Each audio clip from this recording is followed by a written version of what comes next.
What's going on, everybody? LimeKnight74 here.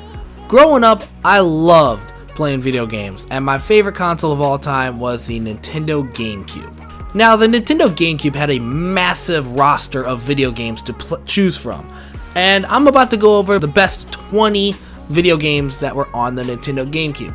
Now, with this list, I decided to put limitations on it and have only one video game per franchise. That way, the entire list isn't like 5 Mario games and 12 Zelda games and a bunch of Pokemon games and stuff like that. I'm gonna limit it to one per franchise. Keep in mind, these are my personal opinions, so if your game isn't on here, that's okay. I just really enjoyed these games growing up. So without further ado, let's just jump right into the list of the top 20 best Nintendo GameCube games.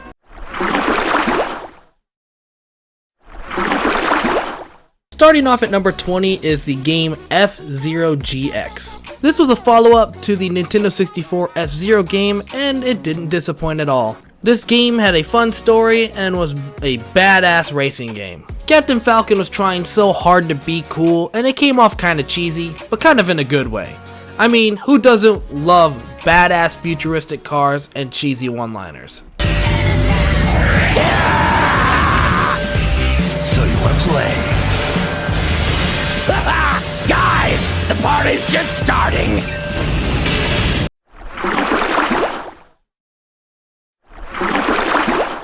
The next one on my list at number 19 is NBA Streets Volume 2. I'm not really that much into sports games, but this game was pretty cool as a kid. I really liked the fact that it wasn't your typical NBA game. It had more style, more, I don't know, street, I guess, because it's the name. I also really like the fact that you could create your own custom character. You can create your own quote-unquote baller, and he would be the character you use on your roster. So overall, this was a pretty fun game, having lots of cool stylish tricks and stuff like that, and for a basketball game, I had lots of fun.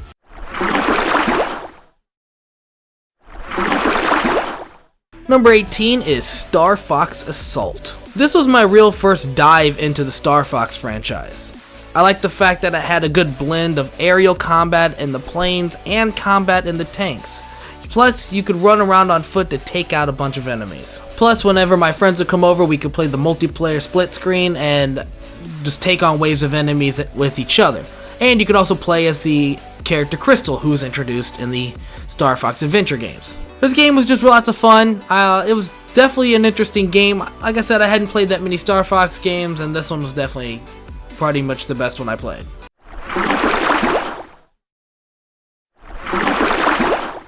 Next game on my list at number 17 is Need for Speed Underground. Now, I'm not the biggest racing fan when it comes to games, but this game holds a special place in my heart for nostalgia purposes.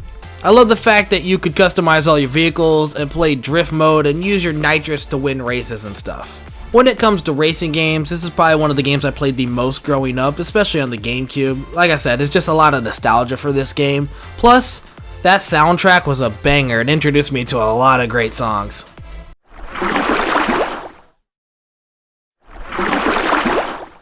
Now, I know I keep saying I don't really play sports games, but apparently all the ones I did play were on the GameCube.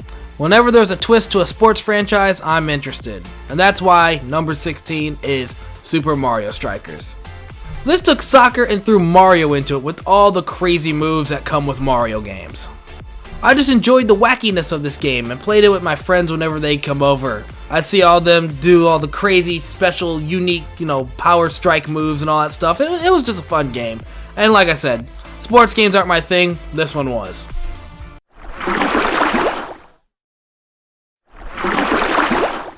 Number 15 on my list is probably a game no one really played besides myself, and that was Edd and Eddie, The Miss Edd Adventures. Edd and Eddie was one of my favorite shows of all time growing up on Cartoon Network, and this game continued the silliness of the TV show and made it a pretty fun game. Now am I going to sit here and preach to you how great this game is? No, I already know it's not a great game. It's a game based off of a TV show. But you just ran around as the Eds and caused mischief and mayhem. There's not much story to go with it. You basically go around scamming the kids in the neighborhood, and it had a lot of nostalgia for me, honestly. That's why I like this game. Love the TV show, love the game. Pretty self-explanatory, I was a kid. What are you guys doing? What? Nothing. Dorks. Dorks?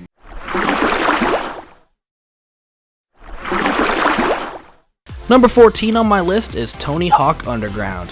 This was one of the best Tony Hawk's game ever made. It was such an upgrade from the original Tony Hawk games, especially since you could actually get off your skateboard and there was an actual story to go along with it. I was always a big fan of the Tony Hawk games, and this one just really hit real hard for me. I just really enjoyed this game.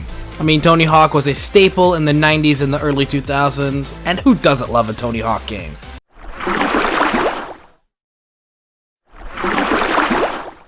Number 13 on my list is Mario Kart Double Dash. I don't play that many Mario Kart games, but this one was one of the best. The fact that you could swap with two people on the kart and swap between them was absolutely fantastic. They definitely need to bring that mechanic back to more modern Mario Kart games. I also love the tracks that were introduced into this game, and the roster was also fantastic. Like I said, this is just pretty much one of the best Mario Kart games ever made. I would say this is personally my favorite Mario Kart game.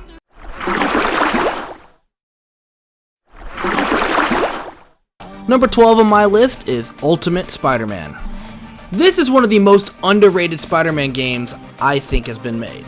The game focused and revolved around the Ultimate comic books that came out in the mid-2000s. This was more online of being like sticking to the comics more than anything. Plus, in this game, you could play as Venom. I think this is one of the first games that they made it where you could play as Venom, and that was a huge appeal to me. Venom is one of my favorite characters in Marvel, and to be able to be the villain, because at this point, you know, he's a villain in the comics, to be the villain and going around eating people to take down other characters like Spider-Man and stuff, that was such a cool concept in this game.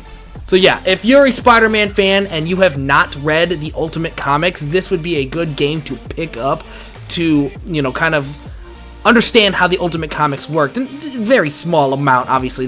The Ultimate comics dive really deep into lore, but this is a great Spider-Man game if you're interested in that type of thing.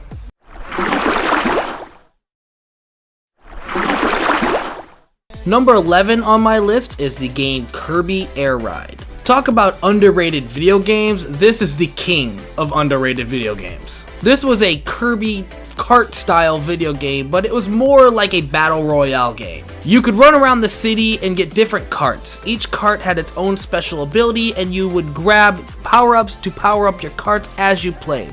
When the timer runs out, you would have to race using the cart that you ended up with and all of the stat upgrades that you picked up. Plus, it had its own mini games, which are absolutely fantastic. It was a huge appeal to this game as well. This is the game I feel like deserves to get a remaster or some sort of port to modern consoles, because people need to experience how fun this game is. It's one of my favorite Kirby games ever made.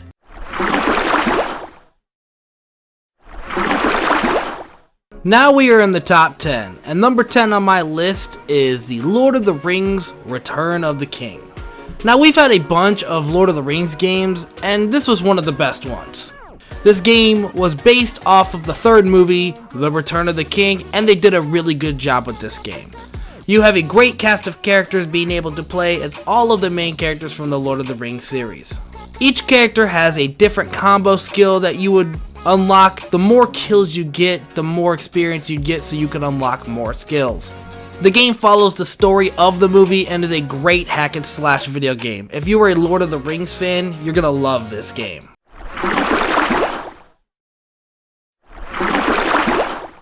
Number 9 on my list is the Incredible Hulk Ultimate Destruction. This game explains how the Hulk would work perfectly in a video game. You play as the Hulk as Bruce Banner tries to neutralize the parts that make him into the Hulk. Obviously things go wrong, and the army tracks him down as Emil Blonsky, aka Abomination, picks up a failed experiment and turns him into Abomination. You spend the rest of the game trying to stop Abomination and the military from kidnapping you while fighting the military and just blowing lots of stuff up. The game does a fantastic job of having the Hulk be able to use whatever he can find as a weapon. You can upgrade the Hulk to use a car as a boxing glove, or grab a pole and use it as a spear. There are just so many awesome skill upgrades in combat this game. This game has amazing combat. Overall, this is probably one of the best Marvel games that came out on the Nintendo GameCube, and if you love the Hulk, you need to try to get your hands on this game.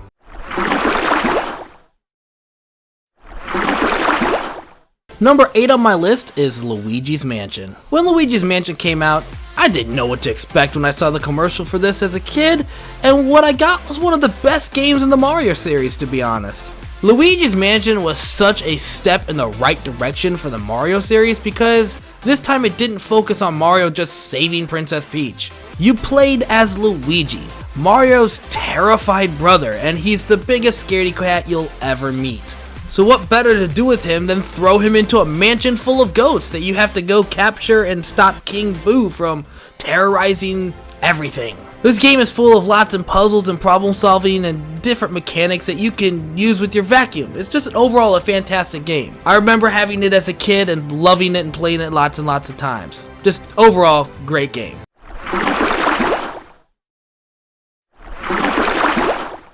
Number 7 on my list is the game Beautiful Joe. Beautiful Joe was a 2D beat 'em up game that I definitely loved playing as a kid. It was a unique game for me growing up because it was all based around being in a movie set. Joe gets sucked into the TV at the movie theater, and you have to become a superhero in order to save your girlfriend from the bad guy. You get the ability to slow down and speed up time, kind of like with the fast forward and the rewind feature. They were really going for like a movie style thing, like you're inside a movie. You get other skills as well. They really wanted to stick to the theme of like this is inside of a movie. Now I will say this game is kind of hard. At least it was for me because I'm not a good at 2D side-scrolling games, but overall it's a very fun game. If you haven't played these games, you definitely should try. If you are good at side-scrolling, like I said, I'm not, but I love the story and the idea of the game so much that it really didn't bother me. Plus, they have like a kids mode, which is basically easy mode, which is fine. You can do that. That's what I did. But overall, yeah, great game. Love the whole aesthetic of it. I love the visuals. I love how the game plays overall. Head to the go-go, baby!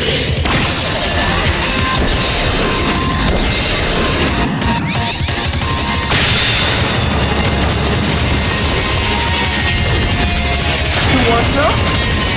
We'll come and get it.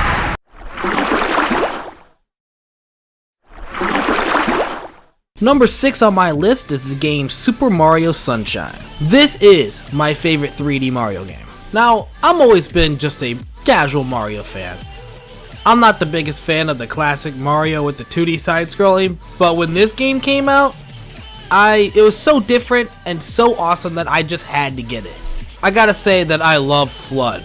It was such a cool new mechanic that they added to Mario. Flood had so many different mechanics and styles that you could use. You had the rocket, you had the hover, you had the propeller. There was just so many cool things you could do to explore the island that you're on. This was also the game that introduced us to Bowser Jr., who I've always been a fan of in later Mario games. Plus, if you do like classic Mario puzzle games, there are levels where Mario loses Flood and you have to get to the end of the level without falling off and dying, which I was terrible at. I relied on Flood. I was super happy that when this game got a remaster onto the Switch because it's one of the best Mario games, especially on the Nintendo GameCube.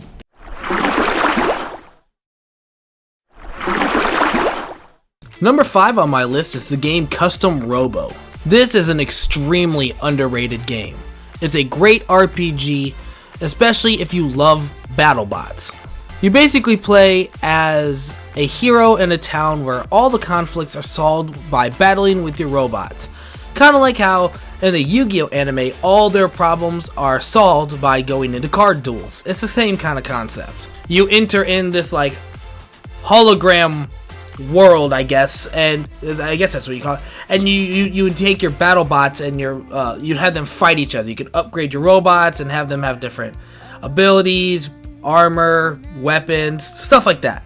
I won't get into too many spoilers of the game because it is a JRPG with a really good story, and a lot of stuff happens, and it's one of those games where the world just isn't what it seems. But yeah, if you love JRPG games and you want to have a fun game where like I said, it's a fun casual game. I really enjoyed this game as a kid.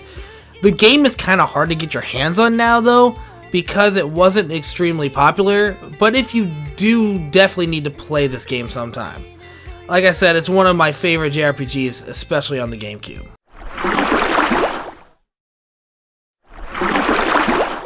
Number 4 on my list is Legend of Zelda: The Wind Waker. Now, the Twilight Princess is my favorite Zelda game, but it had 3 releases. It had it on the GameCube, the Wii, and the remaster on the Wii U. Wind Waker, however, only had the GameCube and the Wii U remaster. So when it comes down to terms of the best Zelda game on the GameCube, specifically the GameCube, I have to give it to Wind Waker because Twilight Princess shines on other consoles as well. I love how different this game was than any other Zelda game. The art style was absolutely fantastic. I know the art style was pretty controversial when it came out, but I loved it. Riding around on the boat was one of the coolest things they added into the Zelda series. And the story was so rich and had tons and tons of lore behind it. And the combat was great as well. This is overall a great Zelda game. There's so much to do in this game. You could spend hours and hours just exploring the world, finding all the chests in the ocean, and doing tons of side quests. While I didn't play this game as much as I did the Twilight Princess, I would say this is probably the second Zelda game I played the most ever because I played this game all the time as a kid. And like I said, this game is just such a fantastic game and is a cult classic now, and everybody wants it to come to the modern consoles. I don't know anybody who doesn't, so come on Nintendo, give us what we want.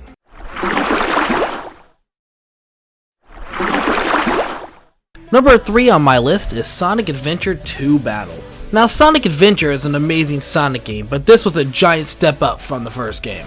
It was really cool that they made it where you could play as 2 parallel storylines, having a hero storyline and a dark storyline. This was also the game that introduced Shadow the Hedgehog, which is one of the most edgiest of edgelords characters of all time, and I absolutely love it. I love that this game has a huge cast of characters you can play as now. You can play as Sonic, Tails, Knuckles, Shadow, Rouge the Bat, and Dr. Eggman. The only negative of this game I can even possibly think of was that Dr. Eggman and Tails' missions were kind of irritating because they had to use the mechanized walker, but it makes sense that they did it that way because Dr. Eggman does not have any abilities like Tails does.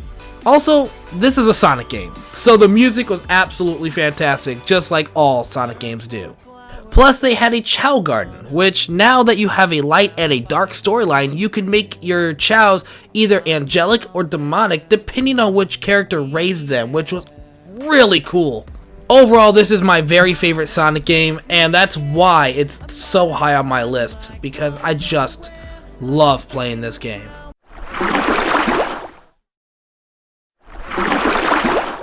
Number 2 on my list is Super Smash Bros. Melee. Ah yes, the game that everybody played on the GameCube. Super Smash Bros. Melee is still considered one of the best Super Smash Bros. Games ever made, and it has a good reason to be. This game took everything that the Nintendo 64 version did and made it 1,000 times better.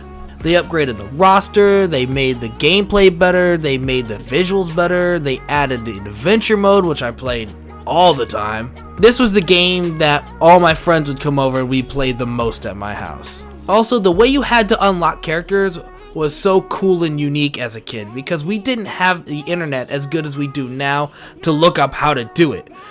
We had to figure out how to unlock these characters. And don't get me wrong, they were super irritating if you wanted to unlock them quickly, but you still had to figure out how to do it. This game has been going down in history as being one of the best fighting games of all time, and it's perfectly understandable why this game is a staple in all of fighting games.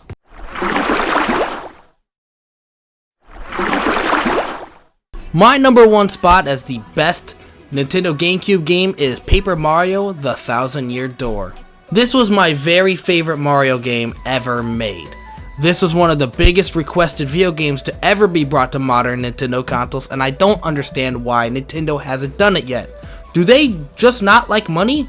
This game has an amazing, rich, long story that I absolutely love every second of. It took the idea of the original Paper Mario and just made it so much better by having a much better cast of characters and a much better storyline and a lot better gameplay. The way you would just take the paper idea and then just straight up make it where you can go into different forms and shapes and of paper to fit the story was such a great idea. This game has a 30+ hour story, and I've probably played this game at least like 20 times.